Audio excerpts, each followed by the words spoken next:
So আপনাদের এক্সামটা আজকে হচ্ছে 20 মার্কসের পরীক্ষা, 30 মিনিটস টাইম পাবেন, ঠিক আছে? তো এই তিনটা কোয়েশ্চেনই আপনাদেরকে অ্যানসার করতে হবে। তো যেহেতু এটা একটু ডিপ করছে, আমি কোয়েশ্চেনটা বলে দিই। ফার্স্টটা ছিল illustrate how synchronous motors and induction motors vary in their working mechanism.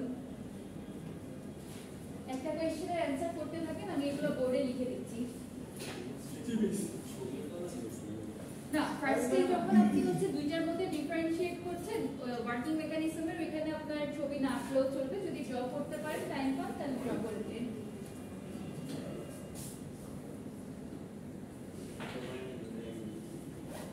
আমি ফার্স্ট কোয়েশ্চেনটা লিখলাম না, সেকেন্ডের থেকে লিখে দিচ্ছি। প্রথমটা ছিল হচ্ছে illustrate how synchronous motors and induction motors vary in their working mechanism.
লেখা স্টার্ট করেন সবাই।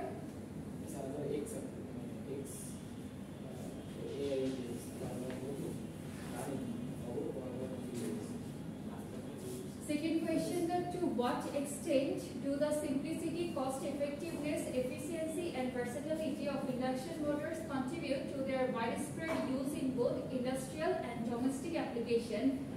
আর আরেকটা কোয়েশ্চেন হচ্ছে which core principles govern the functioning of an induction motor? এই তিনটা অ্যানসার করতে হবে।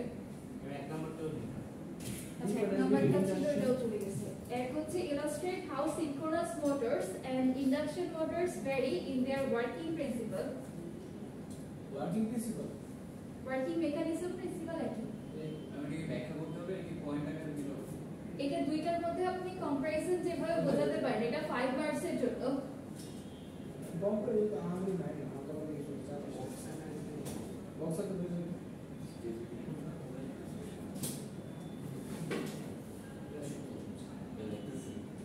এক্সামে যখন আসবে তখন ডায়াগ্রাম ড্র করবেন। এখন আপনাদেরকে যেহেতু সময় কম দিচ্ছে, এজন্য এই ফার্স্ট কোয়েশ্চেনে ডায়াগ্রাম ড্র না করলেও চলবে।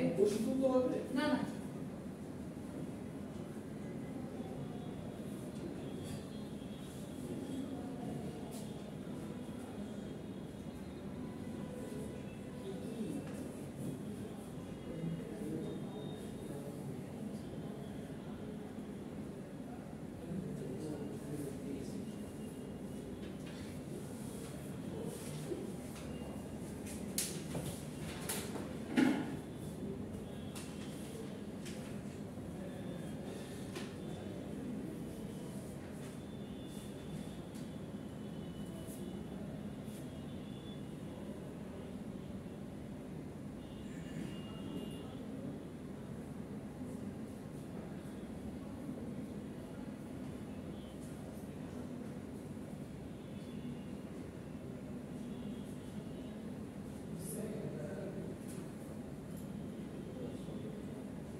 আমাদের কোয়েশ্চেন হচ্ছে তিনটা দেওয়া হয়েছিল ক্লাস টেস্টের জন্য, তিনটাতে ছিল 20 মার্কস, বাট ফাইনাল পরীক্ষায় মার্কস ডিস্ট্রিবিউশনটা এরকম থাকবে না। ওকে, যেহেতু তিনটার জন্য আমি হচ্ছে 20 মিনিটস মতো আপনাদেরকে 30 মিনিট সময় দিয়েছিলাম, ওই জন্য ডায়াগ্রাম ড্র করতে মানা করলাম।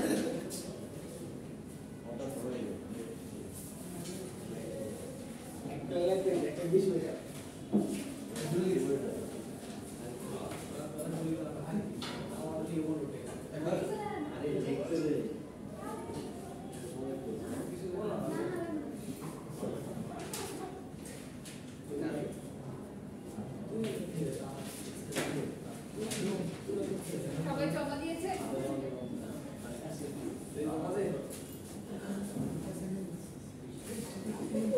আচ্ছা, বাকি দুইটা কোয়েশ্চেন নিয়ে আমার বলার কিছু নাই। 1 and 3 একদম স্ট্রেট ফরওয়ার্ড কোয়েশ্চেন ছিল, to illustrate how synchronous motor and induction motors vary in their working mechanism, আর লাস্ট একটা ছিল হচ্ছে which core principles govern the functioning of an induction motor।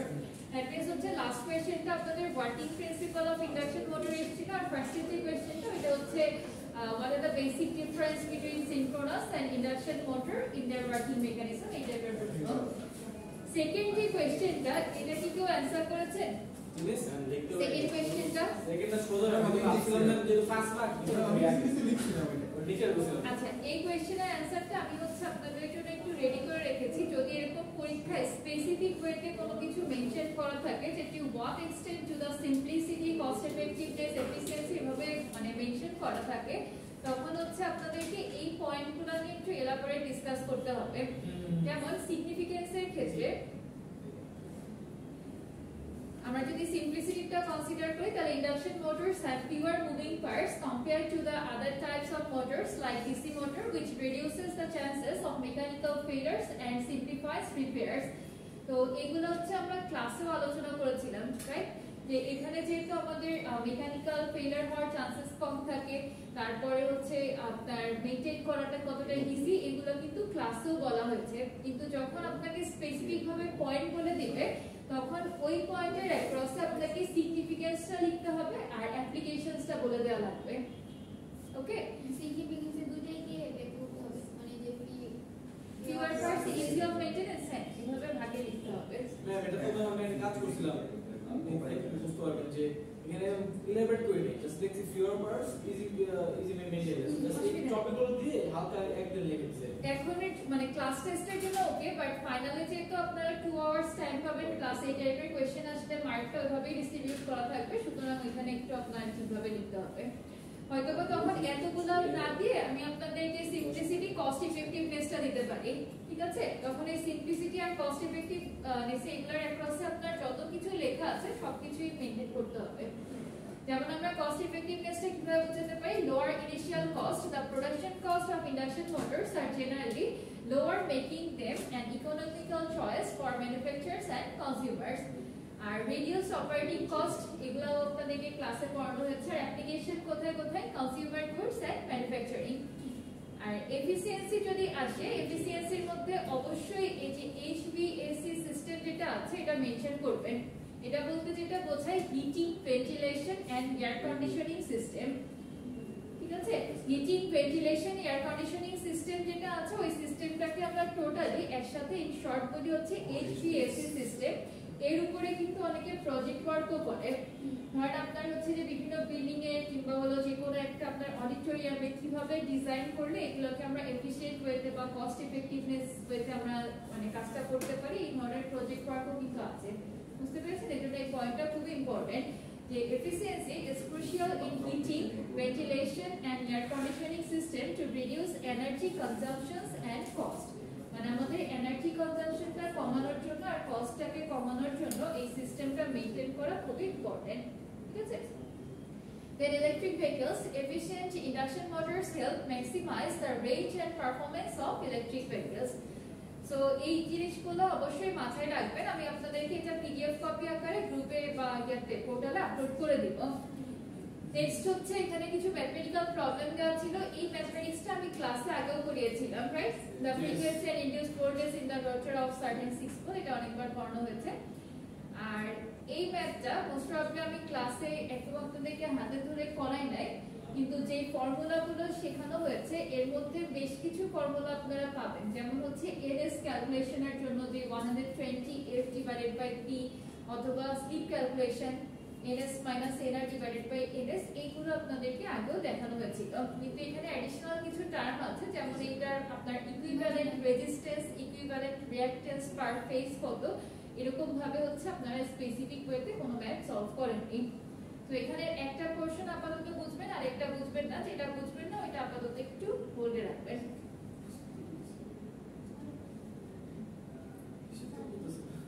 Line ভোল্টেজের সাথে ফেজ ভোল্টেজ, লাইন ভোল্টেজের সাথে phase line current, এগুলোর সম্পর্ক কি জানেন? পাওয়ারের কি এটাই ফার্স্ট কোর্স? আচ্ছা, তাহলে এটা আমাকে আগে পড়া নিতে হবে। ওয়াই ডেল্টা কানেকশন সম্পর্কে পড়েছেন? জি মিস। ওয়াই 101 কোর্সে তো হচ্ছে ওয়াই ডেল্টা কানেকশন ছিল। তো এই ওয়াই ডেল্টা কানেকশনের উপর বেস করে আমাদের একটা ম্যাথমেটিক্যাল প্রবলেম আছে, যেমন এই অঙ্কটা যে 150 kVA bank of Y delta connected step down transformer has an input line voltage of 4160 volt and an output line voltage 240 volt. আচ্ছা, এখানে একটা জিনিস খেয়াল করে দেখেন তো, আমাদের হাই সাইড ভ্যালু আর লো সাইড ভ্যালু আমরা কি মান দেখেই বুঝতে পারছি না?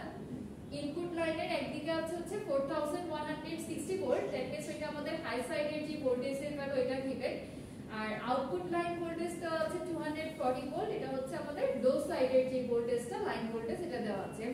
তো কি কি ক্যালকুলেট করতে হবে? Determine bank ratio number 2, transformer ratio number 3, rated line and phase currents for the high side and rated line and phase currents for the low side.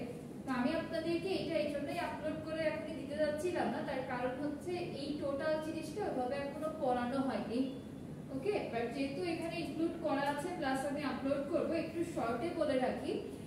Line ভোল্টেজের সাথে ফেজ ভোল্টেজের একটা রিলেশন আছে, যেমন হচ্ছে line voltage is equal to √3 into phase voltage. মানে আপনার যদি ফেজ ভোল্টেজ জানা থাকে ওইটাকে √3 দিয়ে গুণ করে দিলে আপনি হচ্ছে লাইন ভোল্টেজ পাবেন।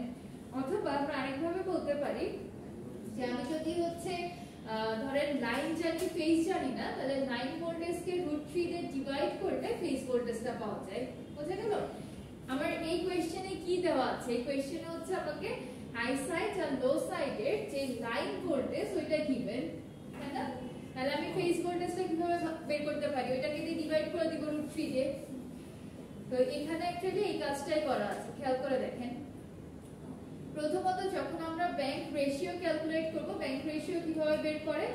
The bank ratio is the ratio of high side to low side line voltage, অর্থাৎ দুইটার মধ্যে যে রেশিও এটাকে আমরা বলি হচ্ছে ব্যাংক রেশিও। কোন দুইটার মধ্যে রেশিও?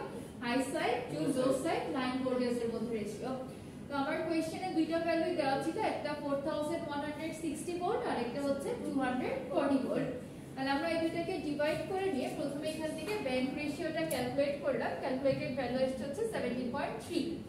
এরপর আমাদের এটা কোন কানেকশনে দেওয়া আছে?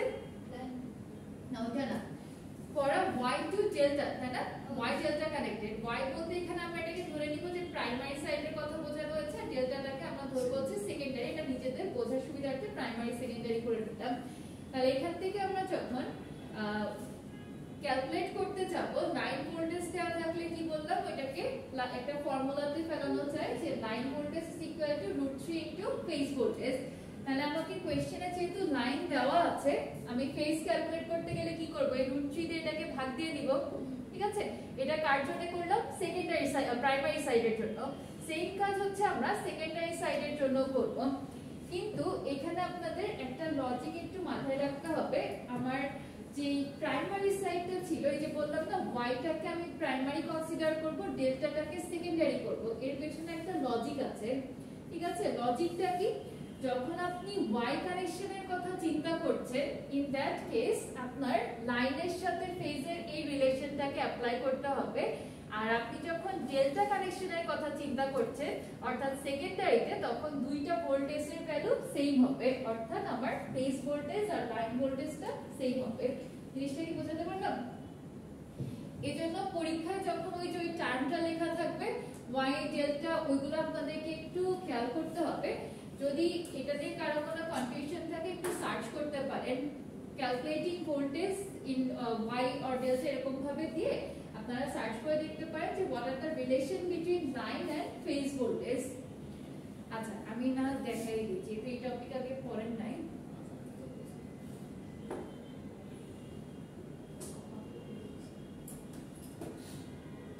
পয়েন্টগুলো একটু নোট করে রাখেন কারণ এগুলো যেহেতু একদম নতুন তো পরে ভুলে যাবেন।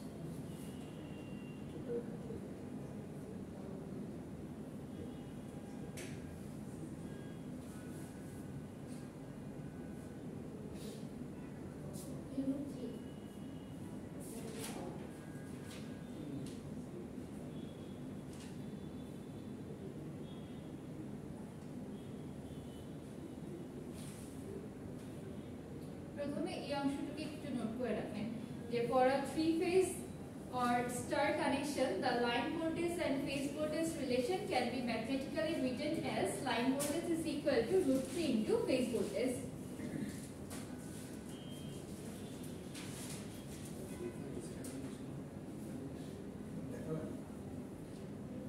দেখা যাচ্ছে না? এখন সামনে চলে আসেন, পরীক্ষার জন্য ভাবে বুঝিয়েছি না।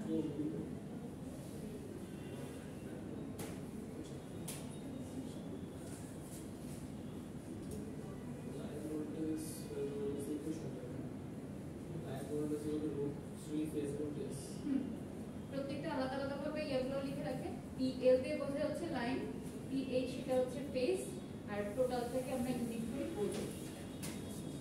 VI লেভেলে বলতে আই না জাস্ট সাবস্ক্রিপ্টে স্মল l লেখা। L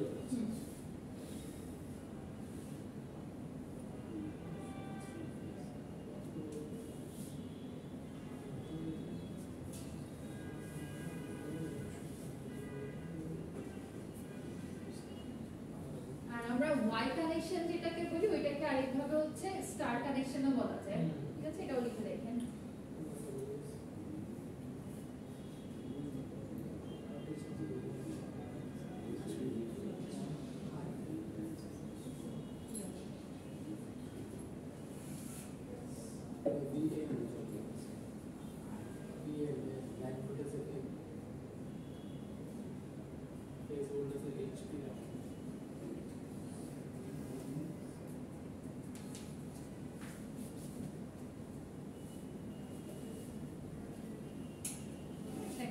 আমাদের হচ্ছে ডেল্টা কানেকশনের ক্ষেত্রে এটা কেমন হবে? ডেল্টা কানেকশনের ক্ষেত্রে লাইন ভোল্টেজ আর ফেজ ভোল্টেজটা কি হয়? ইকুয়াল হয়। আর স্টার কানেকশনের ক্ষেত্রে কি হবে? স্টার কানেকশনের ক্ষেত্রে line voltage is equal to √3 into phase voltage. এই পয়েন্টগুলো নোট করেন, নাহলে ওই ম্যাথটা বুঝবেন না। √3 গুণ বেশি। 3 phase के क्या स्टार कनेक्शन होगा? কোনটা? For a 3 phase or star connection, 3 phase की स्टार कनेक्शन আপনার হচ্ছে স্টার কানেকশন যেটা ওইটাকে হলো ওয়াই কানেকশনও বলে। এটা স্টার না, ঠিক star connection. three phase three phase की स्टार कनेक्शन होगा। থ্রি ফেজের ক্ষেত্রে আপনার স্টার কানেকশন হয়, ডেল্টা কানেকশন হয়। যদি স্টার কানেকশন হয় তাহলে লাইন ভোল্টেজের সাথে ফেজ ভোল্টেজের রিলেশন √3 দিয়ে, আর যদি আপনার ডেল্টা কানেকশন হয় তাহলে লাইন ভোল্টেজ আর ফেজ ভোল্টেজ ইকুয়াল হবে। ঠিক আছে, তো এই পয়েন্টটা সবসময় মাথায় রাখবেন যে যদি আপনার ডেল্টা কানেকশন হয়, all the three ends of the phase are connected to form a closed triangular loop and it is no common neutral point as in a star connection. Here the line and phase voltage are related as follow: V line is equal to V phase। আর যদি আপনাকে current বের করতে বলে তখন আবার রিলেশনটা হচ্ছে উল্টা, মানে আগেরটার মতো। তখন লাইন কারেন্ট সমান হবে √3 ইনটু ফেজ কারেন্ট। বুঝতে পেরেছেন? এবং স্টার কানেকশনের ক্ষেত্রে কি কারেন্ট সেম হবে? সেম হবে। আমি স্টারটাও দেখাচ্ছি। ডেল্টা কানেকশন হলে আগেরটার জাস্ট ডেল্টা লিখলে তো চলবে না, খালি ইকুয়াল ইকুয়াল হয়ে যাবে। ভোল্টেজের ক্ষেত্রে ডেল্টা কানেকশনে দুইটা ইকুয়াল হয়।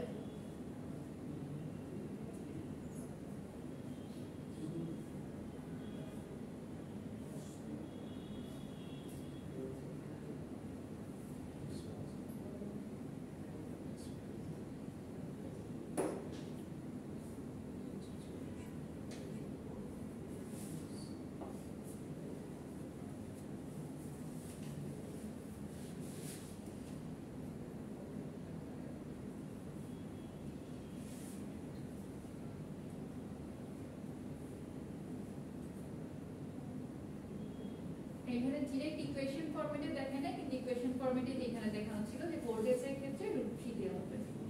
লেখা হচ্ছে সবার? আচ্ছা, তাহলে এখন এই অংশটুকু ক্লিয়ার যে আমাদের প্রথমে যখন y প্রাইমারি সাইডের কথা বলা হয়েছিল সেই ক্ষেত্রে আমরা ইকুয়েশন কোনটা অ্যাপ্লাই করছিলাম? লাইনের সাথে √3 ইনটু ফেজ দিয়ে। আর যখন হচ্ছে সেকেন্ডারির কথা বলা আছে, সেকেন্ডারি সাইডটা আমাদের কোন সাইডটা? ডেল্টা সাইডটা, রাইট? তো ডেল্টার ক্ষেত্রে এই দুইটা ভোল্টেজ কি হবে? সেম হবে। আর টার্নস রেশিও ক্যালকুলেট করার সময় কিভাবে করতে হয়? টার্নস রেশিও মানে হচ্ছে প্রাইমারি সাইডের ভোল্টেজ ডিভাইডেড বাই হচ্ছে সেকেন্ডারি সাইডের ভোল্টেজ। তাহলে আমরা এখান থেকে যখন ইনপুট নিলাম তখন ইনপুটে দুইটা লাইন ভোল্টেজের কথা বলা ছিল। একটা হচ্ছে আমাদের এই যে এই ভোল্টেজটা হাই সাইডের জন্য ডিভাইডেড বাই এর লো সাইডের ভোল্টেজ কত দেওয়া আছে? 240। এই দুইটাকে দিয়ে ভাগ করে দিয়েছে। ক্লিয়ার? এই অঙ্কটা সবাই একবার একটু এই পর্যন্ত আগে শেষ করেন তো। কোশ্চেনটা দরকার লাগে লিখে নেন, নিয়ে আমাদের প্রাইমারি সাইডে কিভাবে কি ক্যালকুলেট করলাম, ব্যাংক রেশিও কিভাবে বের করলাম, স্টেপগুলো খাতায় লিখে নেন।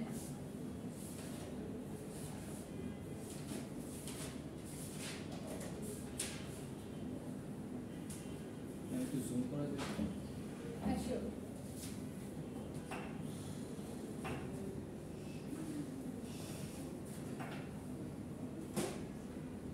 আচ্ছা, তার আগে এই ইকুয়েশনটাকে দেখেন সামারাইজ করা আছে একসাথে করে। কেউ চাইলে এরকম ভাবে একটু লিখে রাখতে পারেন যে for y connection v line is equal to √3 into v phase, আর কারেন্ট ক্যালকুলেট করার সময় i line is equal to i phase, অর্থাৎ লাইন কারেন্ট আর ফেজ কারেন্ট সেম হবে y কানেকশনের সময়। আর in case of delta connection line voltage phase voltage equal হবে, কারেন্টের সাথে রিলেশন হচ্ছে লাইন কারেন্ট সমান √3 into ফেজ কারেন্ট। এই চারটি ইকুয়েশন সবাইকে খাতায় লিখে নিতে একবার। ইকুয়েশন চারটা লিখে নিয়ে তারপরে অঙ্কটা সলভ করা শুরু করেন।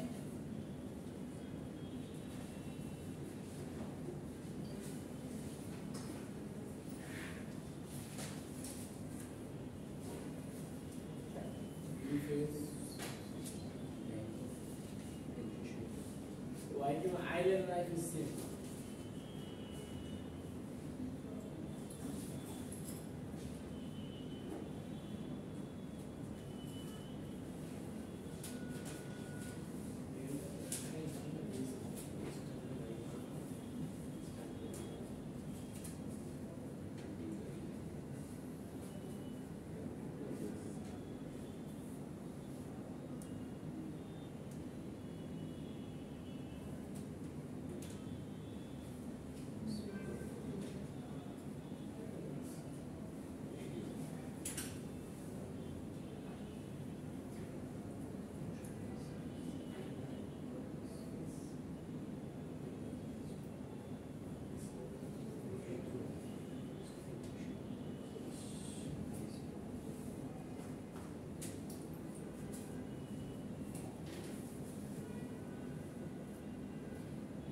আপনাদের কাছে আমার একটা ছোট্ট কোশ্চেন আছে, বলেন তো এইখানে যখন আমরা ভ্যালু নিলাম মানে টার্নস রেশিওটা ক্যালকুলেট করলাম সেকেন্ডারি সাইডের জন্য, তখন 4160 না নিয়ে 2400 কেন নেওয়া হলো? দেখেন আমরা যখন এই রেশিওটা নিয়ে কাজ করছি আমার দুইটাই কি ফেজ ভোল্টেজ লাগবে না?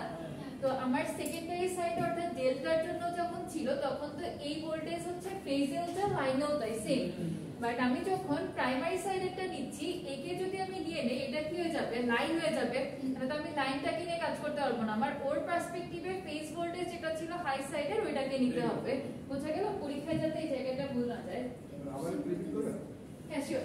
দেখেন পরীক্ষার সময় অনেকে যে ভুলটা করে ফেলে এই টার্নস রেশিওটা ক্যালকুলেট করার সময় এই হাই সাইড ডিভাইডেড বাই এই লো সাইড আবার এখানে করে ফেলে, ঠিক আছে? কিন্তু আমরা যখন লাইনেরটা নিচ্ছি দুইটারই লাইন যখন আমি কনসিডার করছি তখন high side divided by low side করার সময় আমি দুইটাকে লাইন ভ্যালুটা নিব। কিন্তু যখন আমি সেকেন্ডারিতে এখানে ক্যালকুলেট করতে যাচ্ছি আমার তো ফেজেরটা দরকার, ঠিক না? তাহলে ফেজ ক্যালকুলেট করতে গেলে যখন আমরা ডেল্টা কানেকশনের এই ভ্যালুটাকে কনসিডার করছি, ডেল্টার জন্য কি বললাম যে লাইনের ভ্যালু আর ফেজের ভ্যালু সেম থাকে, রাইট? তো 240 কে নিয়ে আমার কনসার্ন না, আমার কনসার্ন হচ্ছে এই ভ্যালুটাকে নিয়ে। আমি যদি এটা এখানে ভুলে বসাই দিই তাহলে কিন্তু লাইনের ভ্যালু বসানো হয়ে যাবে, ঠিক ঠিক আছে? তাহলে লাইনের পার্সপেক্টিভে যখন আমি ফেস ক্যালকুলেট করলাম আমার কত এসেছিল এটা 2402 না, তাহলে ওই মানটা এখানে বসাতে হচ্ছে। বুঝতে পেরেছেন এবার?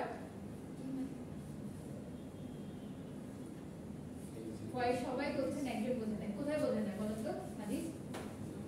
মানে এই ভ্যালুটা কেন দিলাম এটা বোঝেন না? ভ্যালুটা আমি ম্যাথ বুঝতেছিলাম কিন্তু আপনি কি বললেন তারপরে ও আচ্ছা, ম্যাথ বোঝার কথা মানে বলতেছিলাম যে এইখানে যখন ভ্যালু নেবেন খেয়াল করে দুইটাই ফেস ভ্যালুটা বসাবেন, একটা লাইন একটা ফেস বসাই দেন না আবার।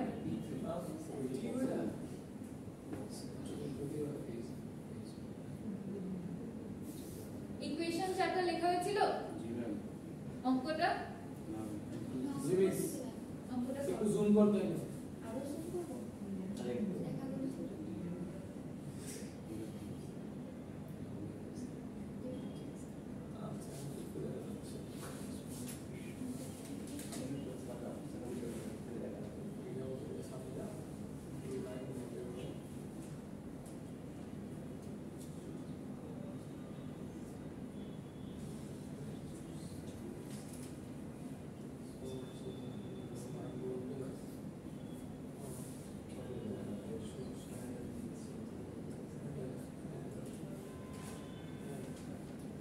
এখানে যে চারটা ইকুয়েশন লিখলাম চারটা ইকুয়েশনই কিন্তু দরকার পড়বে ম্যাথটা সলভ করতে।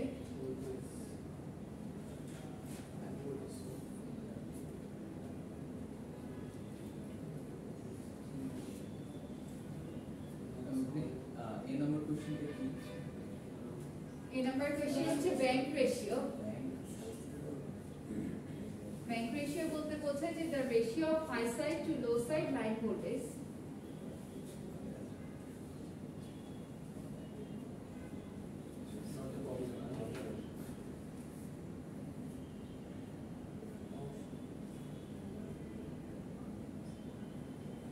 আমরা এতক্ষণ সলভ করলাম হচ্ছে এ আর বি নাম্বারটা, অর্থাৎ ব্যাংক রেশিও আর ট্রান্সফরমার রেশিওটা ক্যালকুলেট করা হচ্ছে। সি তে বলা ছিল, হয়েছে বি পর্যন্ত সবার?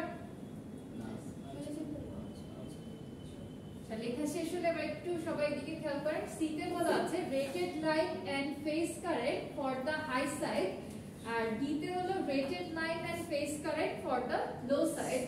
তাহলে লাইন কারেন্টও লাগবে আমার, ফেজ কারেন্টও লাগবে হাই সাইডের জন্য। Similarly line current and phase current লাগবে হচ্ছে লো সাইডের জন্য। তাহলে আমাকে বলেন তো আমার হাই সাইডটা কি ধরনের কানেকশন? Y Y connection. আচ্ছা, তাহলে আমরা যখন হাই সাইডের জন্য ক্যালকুলেট করতে যাব লাইন আর ফেজের মধ্যে সম্পর্ক কি? হাই সাইডে লাইন আর ফেজ সম্পর্ক। হ্যাঁ, হাই সাইডে লাইন আর ফেজ কারেন্টের সম্পর্ক, 3 ফেজ কারেন্টের সাথে সম্পর্ক ইকুয়াল ইকুয়াল ইকুয়াল, দুইটা হচ্ছে ইকুয়াল। দ্যাট মিন্স আমি যদি ফেজ কারেন্টটাকে ক্যালকুলেট করতে পারি ওইটার ভ্যালু আর লাইন কারেন্টের ভ্যালু আমার সেম আসবে। আচ্ছা, এখন একটা জিনিস খেয়াল করে দেখেন, আমরা কি কি জানি? আমরা হচ্ছে ওয়াই সাইডের জন্য বা হাই সাইডের জন্য হচ্ছে আমাদের এস এর যে ভ্যালুটা দেওয়া আছে ওই ভ্যালুটা জানি। এস এর ভ্যালু কোন রেঞ্জে দেওয়া? কেভিএ তে, অর্থাৎ 150 কেভিএ, কিলো ভোল্ট অ্যাম্পিয়ার, ঠান্ডা মাথায় শুনেন। আর লাইন ভোল্টেজের মানটা কিসে দেওয়া ছিল? ভোল্টেজে দেওয়া আছে 4160 volt, right? Input line voltage for high side is 4160। এখন আমাকে বলেন তো যখন আমি এস এর ভ্যালুটাকে এখানে অ্যাপ্লাই করতে যাব তখন কি আমি 150 কেভিএ ইউনিটে রাখবো নাকি 1000 দিয়ে গুণ করে ভোল্ট ইউনিটে নিতে হবে, ভোল্ট অ্যাম্পিয়ারে? তাহলে ইকুয়েশনটা লিখেন S is equal to √3 line voltage into line current. হ্যাঁ S হচ্ছে আপনার এই যে কেভিএ এর রেটিংটা দেওয়া আছে না অ্যাপারেন্টে, এই কেভিএ এর রেটিংটা মানে এটা ফর্মুলা কি অ্যাপারেন্ট পাওয়ার 150 কেভিএ। তাহলে এটাকে আমরা মাল্টিপ্লাই করে নিব 150 মাল্টিপ্লাইড বাই 1000 ভোল্ট অ্যাম্পিয়ার। তাহলে ইকুয়েশনটা কি বললাম? S is equal to √3 into line voltage into line current। এখান থেকে লাইন কারেন্টটা বের করেন।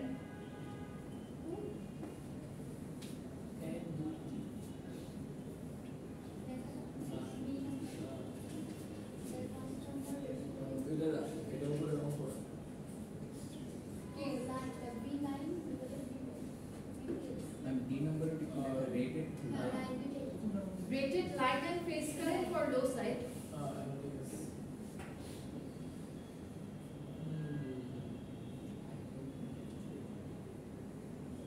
और हाई साइड है लो साइड है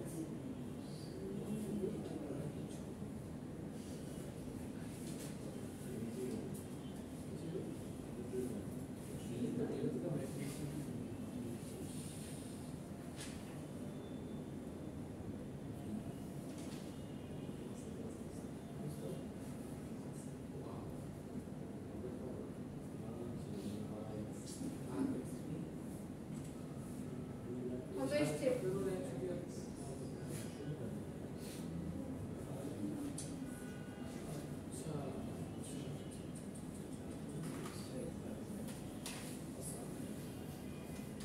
লাইন কারেন্টের ভ্যালু কত এসেছে?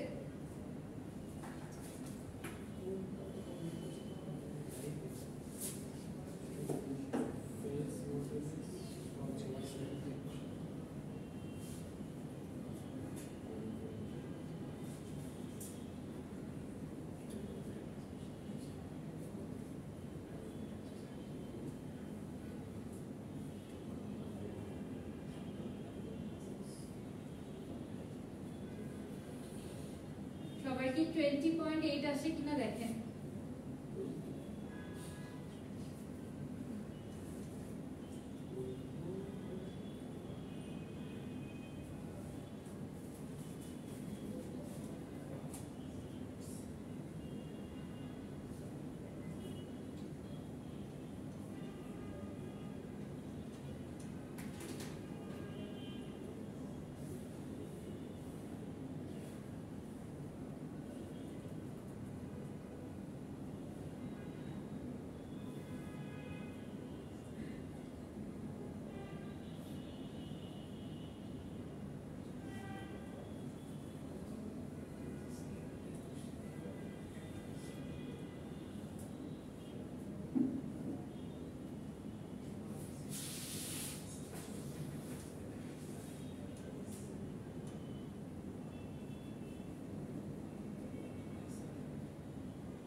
এটা যেহেতু আমরা হাই সাইডেরটা ক্যালকুলেট করছি তাহলে লাইন ভোল্টেজও কি হাই সাইডের জন্য দেওয়া লাগবে, এজন্যই হচ্ছে 4160।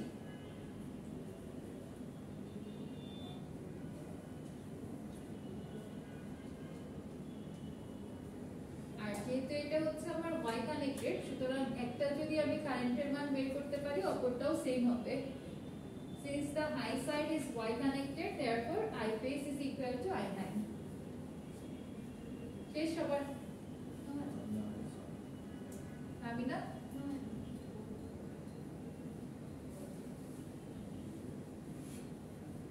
আচ্ছা, যাদের শেষ তারাই লাস্টেরটা ট্রাই করেন তো, এটা আগে আমি কিছু বলবো না। Rated line and phase current for low side. High side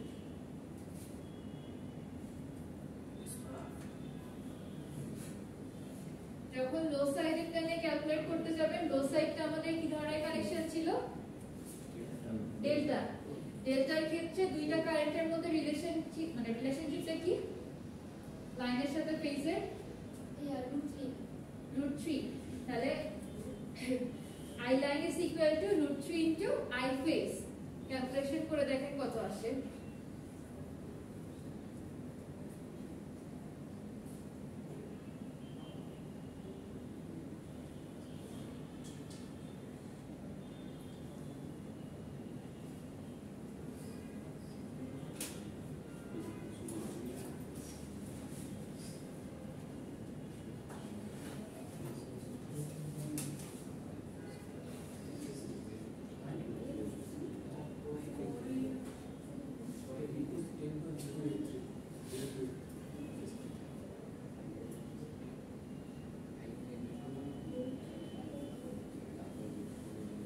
আচ্ছা ওয়েট, যারা মনে করছেন এখান থেকে তো লাইন কারেন্ট বের করেই ফেলছি, ওইটার সাথে কোনো কিছু করে আমি ফেজটাকে বের করতে পারবো তা কিন্তু হবে না, কারণ আপনি হচ্ছে যে লাইন কারেন্টের ভ্যালু বের করেছেন ওটা হাই সাইডের জন্য ছিল।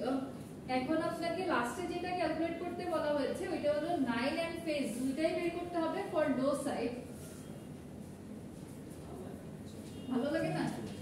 ভালো না লাগলেও কিছু করার নাই। দেখেন একবারে যদি দুইটা কাজ হয়ে যেত তাহলে তার আমাদের ওয়াই ডেল্টা দুই ধরনের কানেকশনের কথা বলা থাকতো না। সবাই একটু খেয়াল করেন আস্তে।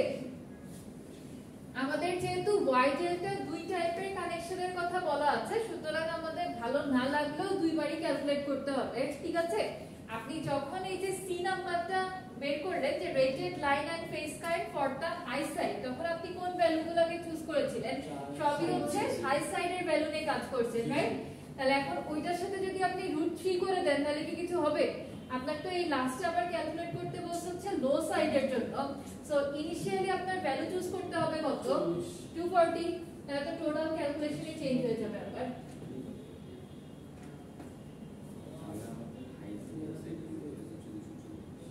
সবাই এবার একটু ঠান্ডা মাথায় খেয়াল করেন, যখন আমি লো সাইডের জন্য নিলাম আমার এস এর ভ্যালু তো সেমই থাকবে, রাইট? আর যে ইয়ারটা ছিল লাইন ভোল্টেজটা ছিল এটা এখন 240 হয়ে যাবে। ওইখান থেকে আমি লাইন কারেন্টটা পাবো, যখন ফেজ কারেন্টটা ক্যালকুলেট করতে হবে সিম্পলি ওইটাকে √3 দিয়ে ডিভাইড করে দিব। একটা জিনিস মাথায় রাখেন যে লাইন কারেন্টের সাথে ফেজ কারেন্ট যখন বের করবে তখন সূত্র হচ্ছে I line is equal to √3 into I phase. So যখনই আপনি ফেজটাকে বের করতে যাবেন তখন √3 দিয়ে ডিভাইড করে দিতে হবে। পরীক্ষার সময় সূত্র যদি উল্টাপাল্টা লিখেন তাহলে কিন্তু আর অঙ্ক মিলবে না।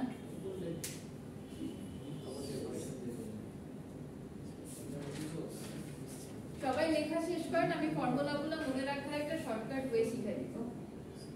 জিনিস তো সোজা, মার্কেস অনেক বেশি। মার্কেস বেশি না, আপনারা ফার্স্ট টাইম করছেন তো এইজন্য মনে হচ্ছে। আর অনেকে যেটা ভুল করে সেটা হচ্ছে লো সাইড কথাটা খেয়াল না করলে, যে আগে যা ভ্যালু পাইছিলাম ওটাকে আমি √3 দিয়ে ডিভাইড করে দিলাম। এটা সবকিছু কি আর শর্টকাটে হয়?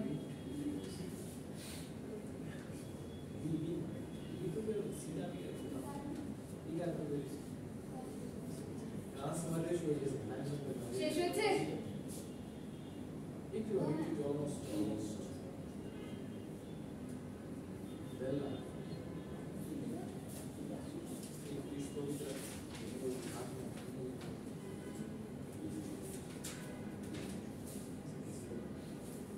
আচ্ছা 360.8 আর পরেরটা হচ্ছে 208.3।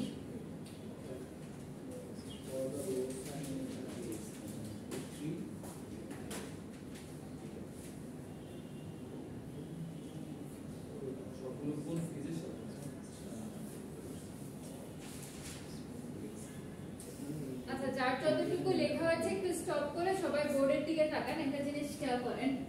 প্রথমত হচ্ছে আমাদের এই ফর্মুলাটা মনে রাখাটা খুব একটা ডিফিকাল্ট না, যে লাইন ভোল্টেজ সমান √3 ইনটু ফেজ ভোল্টেজ, ঠিক আছে? শুধু এই একটা সূত্র যদি আপনি মনে রাখতে পারেন তাহলে দেখেন বাকি চারটা ইজিলি আপনার হচ্ছে মেমোরাইজ বাদেই মনে থাকবে। এটা কার জন্য ছিল? ওয়াই কানেকশনের জন্য, রাইট? তাহলে একটা সময় যদি আমার লাইনের সাথে ফেজের √3 সম্পর্ক হয় কারেন্টটা কি হয়ে যাবে? ইকুয়াল হয়ে যাবে। আর যখনই আপনি ডেল্টা কানেকশনে যাচ্ছেন, ডেল্টা কানেকশনে জাস্ট অপোজিট, এখানে ভোল্টেজের সাথে যে সম্পর্কটা ছিল হুবহু ওই সম্পর্কই কারেন্টের সাথে, যেমন line is equal to √3 into I phase। আর এর ক্ষেত্রে কারেন্টে যেটা ছিল ওইটা কার হয়ে যাবে? ভোল্টেজের ইকুয়েশন হয়ে যাবে। বোঝা গেল? যদি এভাবে মনে রাখতে পারেন তাহলে একটা সমীকরণ জাস্ট মাথায় রাখলে চারটা আপনাদের ইজিলি মানে লিখতে পারবেন। বুঝাইতে পারলাম? এটা কি আর রিপিট করতে হবে? আচ্ছা এবার আসি এই ম্যাথটাতে। এই ম্যাথটা পরীক্ষার জন্য এই টাইপের অঙ্ক খুবই ইম্পর্টেন্ট, এর জন্য আমি পুরোটা আরেকবার সামারি করে দেই। আমাদের এই ম্যাথের হচ্ছে চারটা পার্ট ছিল, রাইট? সো ফার্স্ট পার্টে কি ক্যালকুলেট করতে বলা হচ্ছে? ফার্স্ট পার্টে আমাদেরকে ব্যাংক রেশিও, একদম সিম্পল স্ট্রেট ফরওয়ার্ড ক্যালকুলেশন। এটা কি করতে হবে? হাই সাইড আর লো সাইডের যে আমার লাইন ভোল্টেজ আছে ওই দুইটাকে রেশিও নিতে হবে। ওকে, তো এখানে আমার এত কিছু চিন্তা ভাবনা নাই, সরাসরি দুইটাকে ভাগ করে দিব, দিলে হচ্ছে যে অ্যানসারটা আসবে ওইটাই। সেকেন্ডের থেকে আমাকে একটু চিন্তা ভাবনা শুরু করতে হবে। সেকেন্ডে কি বলা আছে, ট্রান্সফরমার রেশিও। তাহলে ট্রান্সফরমার আমি রেশিওটা যখন ক্যালকুলেট করতে যাচ্ছি আমার প্রাইমারি সেকেন্ডারি দুইবার করতে হবে। কেন? কারণটা হলো আমি হচ্ছে প্রাইমারি যে সাইডটা আছে এটাকে আমরা কি কনসিডার করছি, y, আর সেকেন্ডারিটাকে কনসিডার করা হচ্ছে ডেল্টা। তো আমাদের y আর ডেল্টার মধ্যে সূত্রের ভেরিয়েশন আছে, ঠিক না? তাহলে আমাকে অবশ্যই দুইবার ক্যালকুলেট করতে হবে। নরমালি কি করতাম আমরা, ট্রান্স রেশিও আগে একবার ক্যালকুলেট করে দিতাম ট্রান্সফরমারে, কিন্তু এখানে যেহেতু y ডেল্টার একটা প্যাচ আছে সুতরাং আমাকে একটু কেয়ারফুলি জিনিসটা ক্যালকুলেট করতে হবে। এক্স্যাক্টলি। তাহলে এই জায়গাতে প্রথমত আমাকে কি করতে হবে, এই রেশিওটার অ্যাক্রসে y সাইড বা প্রাইমারি যেটা আছে এইখানে আগে ক্যালকুলেশনটা শেষ করা লাগবে। y এর জন্য কি, লাইনের সাথে √3 ইনটু ফেজ, তাহলে আমি শুরুতে ফেজ ভোল্টেজটা বের করে নিলাম।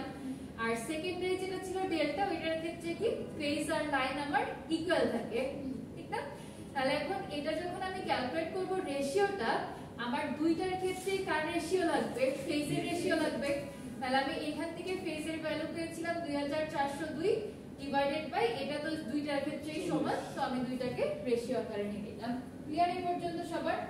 আচ্ছা, পরীক্ষায় এই পর্যন্ত মোটামুটি যাও একটু ঠিক করে, ঝামেলাটা বলা হচ্ছে সিআরডি তে। সিআরডি তে সবারই একটা মানে মোটামুটি ধারণা এসে পড়ে যে আমার যেহেতু এখানে সূত্র ছিল যে y আমার লাইন আর ফেজ ইকুয়াল হবে, তাহলে ওইখান থেকে আমি যে ভ্যালুটা পেলাম ওকে আবার d তে যে আমি √3 দিয়ে গুণ করে দিলে আমার কাজ শেষ, বা √3 দিয়ে ভাগ দিয়ে দিলে আরেকটা পেয়ে যাব। তো অ্যাকচুয়ালি এটা হবে না। কেন হবে না? কারণ আপনাকে একদম স্পেসিফিক ভাবে বলে দেওয়া আছে যে rated line and phase current for the high side, d তে বলা rated line and phase current for the low side. সুতরাং আপনি যখন সি ক্যালকুলেট করবেন আপনাকে সব এই হাই সাইডের ভ্যালুগুলোকে নিয়ে ক্যালকুলেশন করতে হবে, যখন ডি করবেন তখন এই লো সাইডের ভ্যালুগুলোকে নিয়ে ক্যালকুলেট করতে হবে। সো আশা করব পরীক্ষা এটা আর ভুল হবে না। আর লাস্টে যে ব্যাপারটা সেটা হচ্ছে আপনার y আর ডেল্টার আবার যে ফর্মুলা ওটা ঠিকভাবে বসাইতে হবে যখন আপনি y কালেকশনের জন্য বের করছেন, অর্থাৎ হচ্ছে আমার প্রাইমারি বা হাই সাইডে তখন দুইটা কারেন্টের ভ্যালু সেম, আর যখন আমি সেকেন্ডারি বা লো সাইডে যাচ্ছি একটার সাথে আরেকটা হলো √3, কার সাথে, line current is equal to √3 into phase current. তো এভাবেই হলো আমাদেরকে জিনিসটা ক্যালকুলেট করে নিতে হবে। আরেকটা সিলি মিস্টেক আছে, এটা সচরাচর মানুষ করে না, তাও একটু বলে রাখি। যখন হচ্ছে আমরা এই ভ্যালুগুলোকে বসাবো তখন আমি কিন্তু ভোল্টেজ কোডটা নিচ্ছি, লাইনের ভোল্টেজ নিচ্ছি, সো অবভিয়াসলি এখান থেকে আমি কারেন্ট কোডটা পাবো, লাইন কারেন্ট পাবো। এজন্য সাবস্ক্রিপ্টে যখন লিখবেন তখন এই লাইন না ফেজ জিনিসগুলো আপনাদেরকে মেনশন করে দিতে হবে। ক্লিয়ার? আর কারো কোনো কনফিউশন আছে এটুকু নিয়ে? হ্যাঁ, স্লাইড আজকে আপলোড করবো বলে তো হুট করে এই টপিক পড়াইলাম, নাহলে তো এই টপিক আরো পরে আসার কথা। আর আমি ফার্স্টে ফর্মুলা বলে দিতে আমি মনে করেছিলাম আপনারা এই কোর্স আগে করছেন যে y ডেল্টার সময় লাইন ফেজের সম্পর্কটা জানেন। না, এটা হচ্ছে আপনার পাওয়ারই করে। আমাদের একটা 301 এর কোর্স থাকতো পাওয়ার সিস্টেম, ওই কোর্স আর কি করবো, আপনারা মনে এখনো পাওয়ারের কোর্স পান নাই। লাস্টের দিন হচ্ছে আপনাদেরকে সিলিং ফ্যান বা সিঙ্গেল ফেজ ইন্ডাকশন মোটর কিভাবে কাজ করে ওইটা একটু আলোচনা করা শুরু করেছিলাম, বাট ক্লাস শেষ হয়ে গেছে। আজকে একটা ভিডিও দেখাই, এই ভিডিওটা আমি গ্রুপে আপলোড করে দিব। খুবই ইন্টারেস্টিং একটা ভিডিও, মোটর মানে ফ্যানটা টোটালি কিভাবে কাজ করে ওইটা দেখানো হয়েছে। এখানে কোনো কার্টুন নাই, বাট অ্যানিমেশন দেওয়া সব।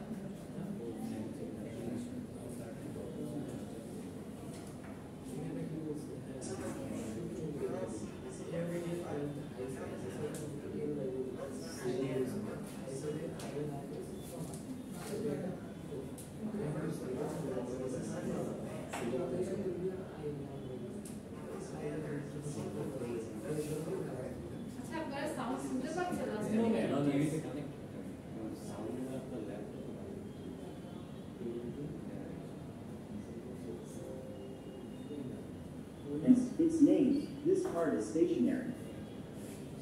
This is a rotor ring, and this ceiling fan. We all see this in everyday life, but how does it work? Let's understand the working of ceiling fan. First of all, let's disassemble the fan.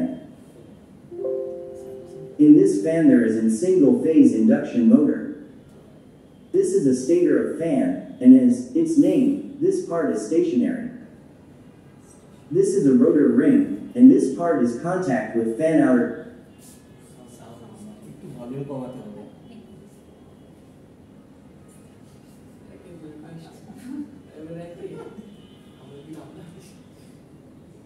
So when this part is rotated, the fan is rotated. On this stator core, there are two windings, starting winding and running winding. Windings are wound on stator core, and for prevent earthing, insulated paper is used. Is contact with fan out. This is a rotor ring, and this part is contact with fan outer casing, so when this part is rotated, the fan is rotated. On this stator core, there are two windings, starting winding and running winding. Windings are wound on stator core, and for prevent earthing, insulated paper is used. The stator core is made up of stampings to reduce the eddy current effect and hysteresis losses. Induction motor is not self-starting, but why? এই ধরনের কনসেপ্টগুলো আমরা হচ্ছে ট্রান্সফরমারের ক্ষেত্রেও দেখেছিলাম না এখানে হচ্ছে আপনার হিস্টেরিসিস লসের পড়ানো ছিল। হ্যাঁ হিস্টেরিসিস লসের ডিটেইলসে পড়ানো হয় না বাট ট্রান্সফরমার পড়ানোর সময় তখন এই যে লসগুলো মিনিমাইজ করার জন্য এই ধরনের স্ট্রাকচারগুলো বিল্ড করা হয় এই সম্পর্কে আলোচনা করছিলাম। When we give the alternative current to the winding, it produces magnetic field, which is continuously changing from north to south and south to north. When this alternative magnetic field cut the rotor ring, according to Faraday law, an EMF is induced in rotor ring, and current is flow in ring. When a current-carrying conductor is placed in a magnetic field, a mechanical force is exerted on the conductor, which can make the conductor move, but in this case the whole ring is rotate rather than move. We know that alternating current changes its direction in every half cycle. In positive cycle of alternating current, the torque produced on a ring is clockwise, and in negative cycle, anti-clockwise. This change in cycle is very rapid, 100 times in 1 second if frequency is 50 Hz. It is not possible for ring to change its direction quickly due to its inertia. Hence the resultant torque is zero, and the ring is not rotated. So, to overcome this problem, for give starting torque to our fan, we use second winding or starting winding and a capacitor. The capacitor is put in series with starting winding. This whole arrangement is in parallel with running winding. How this arrangement works, let's see. There are two waveforms of current in starting winding and running winding. The capacitor is in series with starting winding, so the current in starting winding is lead by 90 degrees. We know that the magnetic field or flux is directly proportional to the current, so the magnetic field of starting winding is also lead by 90 degrees. At 0 degree, the current in running winding is 0, but current in starting winding is maximum. So the resultant magnetic field is at a 0 degree. At 45 degree, আমাদের overlapping curve থাকতো তাহলে কি আপনার এরকম ধরনের কোনো vector সাম possible ছিল না হয়তো না আবার আরেকটা কোশ্চেন হচ্ছে আমাদের এখানে নরমালি সবগুলো মোটরের ক্ষেত্রে আমরা কি দেখেছিলাম ফেজ ডিফারেন্স হচ্ছে 120 করে থাকে তো 120 না থেকে যদি আপনার সবগুলো মানে ফেজে থাকতো সেম ফেজে তাহলে কি এটা পসিবল ছিল না মুভমেন্ট পসিবল ছিল না কেন ছিল না এটা শেষ করে আরেকটা ভিডিও দেখাবো in running winding is average, and current in starting winding is average. So the resultant magnetic field is at a 45 degree. At 90 degree, the current in running winding is maximum, but current in starting winding is 0. So the resultant magnetic field is at a 90 degree. You see that this resultant magnetic field is rotating. By making phase difference, we produce a rotating magnetic field.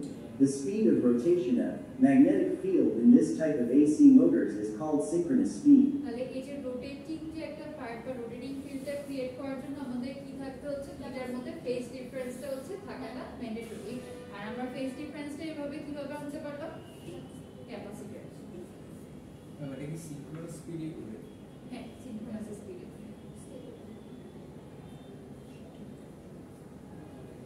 When we put rotor ring in this rotating magnetic field, the current flow in ring, and at this time the ring is rotating in magnetic field direction. So the fan is rotating. The capacitor is used in fan to provide starting torque and for maintaining speed. By using more powerful capacitor, you can increase the starting torque as well as speed, but it makes a problem. Fan will run faster and consume more current. If the windings cannot carry the increased current, the fan can overheat and windings burn. For more interesting video, please subscribe my channel. এখন বুঝতে পারছি আমি কেন নষ্ট হয়ে নষ্ট হয় কারণ আপনার যখনই It's a- বলে না যে ফ্যান যদি স্লো ঘুরে তখন আমাদের ক্যাপাসিটারটাকে টোটাল চেঞ্জ করতে হয় ক্যাপাসিটার যখনই আমরা চেঞ্জ করি তখন আবার ফ্যান হচ্ছে আগের মতোই চলা শুরু করে এটার সাউন্ড আরো বেশি সাল আবার ফ্যান কোন নষ্ট হয় Watch how these three-phase windings are getting fabricated in factories. And now RMF. Home magnets into picture. Subtitle নাই It's a pleasure. হ্যাঁ সাবটাইটেল না এটার সাবটাইটেল নাই আচ্ছা এটা আপনারা এমনিতেও বুঝবেন এই সেম ভিডিও এই টাইপেরই আর কি আমরা প্রিভিয়াস ক্লাসেও দেখেছিলাম কিন্তু এখানে একটা জিনিস হচ্ছে অত ক্লিয়ারলি দেখানো ছিল না এটা জাস্ট বলে গেছে যে আমাদের ফেজ ডিফারেন্স 120 ডিগ্রি থাকতে হবে কেন ফেজ ডিফারেন্স হচ্ছে 120 থাকতে হবে এটা কালকে আমি অন্য একটা অ্যানিমেশন খুঁজতে যে এই ভিডিওটা পেয়েছিলাম তো জাস্ট হচ্ছে শুরুর দিকে কয়েক মিনিট দেখলে আপনারা জিনিসটা ক্লিয়ার হয়ে যাবে Watch how these three-phase windings are getting fabricated. An RMF should have a smooth shape as shown. আচ্ছা আমাকে মনে হয় লাস্ট ক্লাসে একটু এরকম জিজ্ঞেস করেছিলেন যে যদি স্ট্রাকচারটা সেম না হয় সেক্ষেত্রে কোয়ালিটি কেমন কি হবে ঠিক না এই ধরনের একটা কোয়েশ্চেন এসেছিল সো ওইটা আমি তো আপনাদেরকে বুঝিয়ে দিয়েছিলাম আজকে একদম ছবি দিয়ে ভালো মতো দেখাই যেমন গুড আরএমএফ এর জন্য আমাদের কি হবে প্যাটার্নটা দেখেন সেম আছে ঠিক না আর ডিস্টর্টেড যখন এই প্যাটার্নটা আসছে এই প্যাটার্নটার জন্য কি হবে আরএমএফ এর ভ্যালুটা আমরা খারাপ পাবো বা এটাকে আমরা বলি হচ্ছে ব্যাড আরএমএফ তো প্রথমত হলো আমাদের কোয়ালিটিটা এনশিওর করার জন্য প্যাটার্নটা ফলো করাটা ম্যান্ডেটরি ঠিক আছে এখন কেন গুড ব্যাড হয় এটাও একটা রিজন আছে Not get distorted during its rotation. And third, the central flux lines should be perfectly radial. Let's start the design journey to achieve this perfect RMF using a simple coil. When an alternating current is passed through a coil, the magnetic flux will fluctuate as shown. Now, let's add two more coils which are apart by 120 degrees. Here, each coil produces its own magnetic field, fluctuating in nature. When we add these magnetic fields, we get the combined magnetic field as shown. This design is a failure. The magnetic field is not rotating. This is where one of the godfathers of electrical engineering, Nikola Tesla, যখন আপনি এভাবে দিচ্ছেন তখন এই magnetic ফিল্ডটা কি হচ্ছে না রোটেট করতে পারছে না যদি ম্যাগনেটিক ফিল্ড রোটেট না করতে পারে তাহলে কি হবে হবে না আর তাহলে ম্যাগনেটিক ফিল্ডটাকে রোটেট করানোর জন্য আমাদের কি দরকার সেম এটা সেম Comes into ফেজে picture. ডিফারেন্ট ফেজ লাগে he observed this disappointing behavior of magnetic field's fluctuation. This field fluctuation happens because all the three fields, maximum or minimum, happen at the same instant. দেখেন আপনার যখন তিনটাই হচ্ছে same pattern follow করছে এই তিনটা যদি আমাদের এরকম সাইন ওয়েভ থাকে তাহলে আমরা যখন ম্যাক্সিমাম মিনিমামটা ক্যালকুলেট করতে যাব বা এটা ওভারল্যাপ করবে আমার তিনটাই কি একটার উপর আরেকটা এরকম ওভারল্যাপিং রেজিয়ন ক্রিয়েট হবে না তো এখান থেকে কি আমার কোনো ফেজ ডিফারেন্স বা এমন কিছু আমরা পাবো না তিনটা যদি আমি সেম নিই তাহলে দেখেন এখানে কোনো ফেজ ডিফারেন্স আসবে না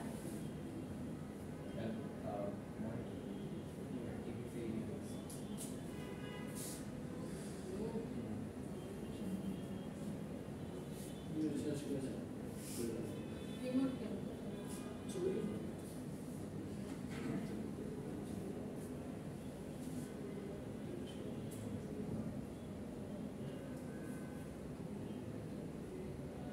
Maximum or minimum happen at the same instance. Tesla, while walking in the park brainstorming ideas to create rotating magnetic fields, wondered what if he keeps maximum values at these three fields at different instances? Then there will be no instant when all three currents are zero or maximum at the same time. Eventually, the resultant field will not become zero at any instant. In short, he can avoid the fluctuating behavior. Using the phase shift concept of Nikola Tesla, let's develop a winding which can generate a rotating used with the help of EonWorks 2D software by SolidWorks. You can see that this RMF has two. বাকিটুকু আগে টিউটোরিয়ালে মিল আছে ফার্স্টেটুকু কি সবাই clearly বুঝতে পেরেছেন আচ্ছা তো পরীক্ষায় হলো আপনাদের এখানে জাস্ট হচ্ছে কিছু কনসেপচুয়াল কোয়েশ্চেন আসতে পারে, যেমন যদি আমি ডিরেক্ট আপনাদের ইলেকট্রিক মোটরের ওয়াইন্ডিং সম্পর্কে কোনো প্রশ্ন দেই তাহলে তো হইবে, আর যদি স্পেসিফিক ভাবে এই ধরনের কোনো একটা গ্রাফ ড্র করে কারণটা আপনাদেরকে বলতে বলি তাহলে হচ্ছে এই শুরু থেকে এতটুকু পর্যন্ত লিখলে চলবে। এরপরে কি ক্লাস আছে ইংলিশ এখানে? শুরু হয়ে গেছে আসলে তো ঠিক আছে, তাহলে ক্লাসে চলে যান।